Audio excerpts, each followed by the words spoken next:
No, Jesus was not a Muslim man.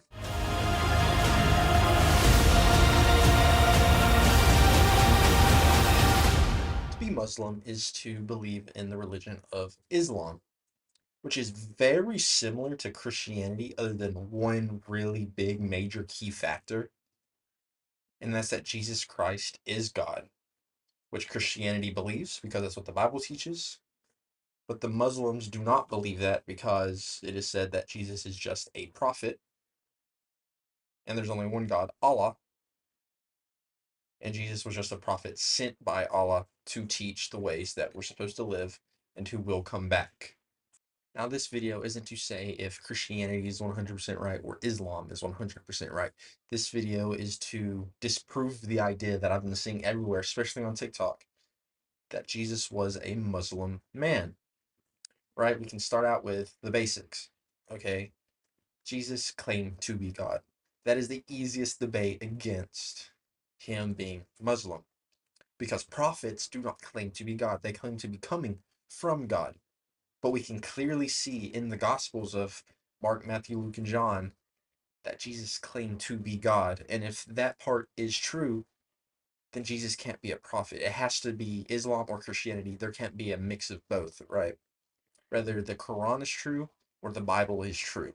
The Quran says that Jesus was a good prophet and the Bible should be respected. The Bible says Jesus is God. You can't have both. There are clear contradictions to each other, right? The Bible says that Jesus said he was God.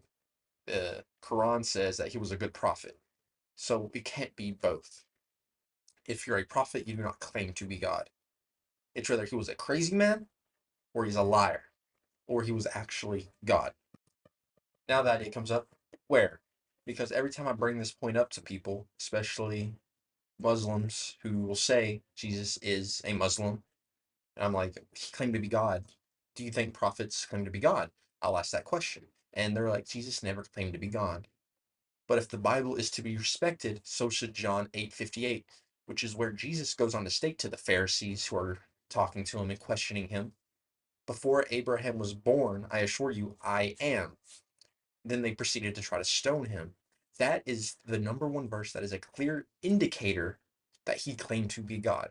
Because if we go back to where Moses in the burning bush, and he's getting sent to Egypt to free all the Israelites, Moses in confusion was like, "What do I call you to these people? What if they don't believe me that you sent me?" He said, "Tell them that I am sent you." Basically, I am everything. It's like, I am there, I am here. It is God, Yahweh. It is everything, the breathe in and the breathe out. And when Jesus clearly goes into these Pharisees and says, "Before Abraham, I am," that is a clear indicator that he is claiming to be God. He is claiming to be that man in that burning bush.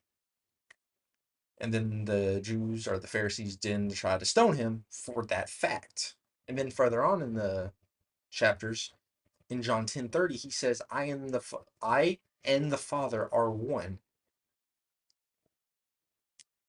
That's again a clear indicator that he is claiming to be God. He is saying that him and the Father are one person, are one being. It's just separate. The next big argument that gets brought up is the idea of how Jesus lived. Who did Jesus worship? And of course, he worshipped the Father. He taught it, he prayed to him, and then they come up with, so Jesus prayed to himself? Clearly not, he prayed to the Father. But if him and the Father are one, then how did he pray to not himself? And that's because of the limiting power of who Jesus is. If Jesus is truly God in human form, he is able to limit his power in order to live a human life. As we know, it's God can't just come down right now and just live life as a human without limiting that power. If he did that, everyone here would die. We don't have that righteousness and holiness. We would just basically evaporate. We couldn't be able to withstand. That's why when Saul, now Paul, was on his way to Damascus, he went blind when he saw the light. His human body could not physically handle the glory of God. So he had to limit his power to become a human. He was born of a mother, not a father. That is very important to why he was sinless, because he was born without the seed of Adam, and he lived a human life with temptation, which he did not, which he refused by Satan. and then he felt pain, he died, and he rose again. He claimed to be God. And if we are supposed to respect the Bible in Islam, we also have to respect the fact that Jesus rose, which means he is God. They say, on the other hand, that when Jesus rose from the dead, there's two sides to it I've seen based on my little research into it. Is one side is he never actually died; it was just a reality, that a false reality we see. And the other side is God rose him from the dead in order to bring him back at the end of times. To me, it just sounds like nonsense. Respecting Islam, I do respect the religion. I don't think anyone should be disrespected, but I do think that Islam is wrong in the sense, because there's first point is there's historical documents, both religionally and according to the actual Rome itself, where there are historical contexts outside of the Bible that says that the man of Jesus of Nazareth was killed, was crucified, and laid in the tomb. Now, whether he rose or not should be the question. And if he did, according to Islam, he also did. But to them, it's because God rose him and not because he was God. But again, he clearly stated to be God. That is my big point. If a man claims to be God, he can't be a prophet. He has to be insane or a liar. But Jesus rose from the dead, which gives me the validity and the evidence to believe the fact that he claimed to be God, that he is God.